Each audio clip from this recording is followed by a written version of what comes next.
সকলে বলেন সাল্লাল্লাহু আলাইহি ওয়াসাল্লাম। আমার বন্ধু মুহাম্মদ রাসূলুল্লাহ সাল্লাল্লাহু আলাইহি সাল্লামকে বলতে শুনেছি, বিশ্ব নবীজি বলেছেন, মান সালাকা তরিকা ইয়াবতাগি ফীহি ইলমান সালাকাল্লাহু মিন তরিকিন মিন তুরুকিল জান্নাহ। জোরে বলেন সুবহানাল্লাহ।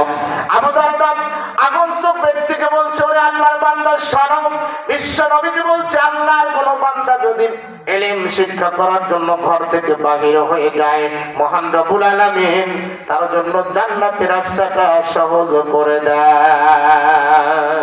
সুবহানাল্লাহ। আমার ভাইরা, যারা আপনারা ইলম শিক্ষা করার জন্য ঘর থেকে বাহির হয়েছেন, যারা এখানে বসে আছেন, আল্লাহি আল্লাহর কসম করে বলি, যতক্ষণ এখানে বসে থাকবেন ততক্ষণ পর্যন্ত আল্লাহর কসম করে বলি, আল্লাহর সমস্ত ফেরেশতারা, গর্তের পিপীলিকা থেকে শুরু করে সমুদ্রের মাছ, পৃথিবীতে যত মাখলুকাত আল্লাহর আছে, পৃথিবীতে যত মাখলুকাত আল্লাহ সৃষ্টি করেছেন, গর্তের পিপীলিকা থেকে সমুদ্রের মাছ পর্যন্ত, এখানে যারা বসে বসে কোরআন হাদিস শুনবে, পঠন পাঠন যারা মনোযোগী হবে, যারা মানবে, যারা জ্ঞান অর্জন করবে, আল্লাহর কসম যতক্ষণ আপনারা বসে থাকবেন ততক্ষণ পৃথিবীর আল্লাহর সমস্ত সৃষ্টি মাখলুকাত আপনার জন্য আল্লাহর কাছে ক্ষমা চায়। আল্লাহু আকবার।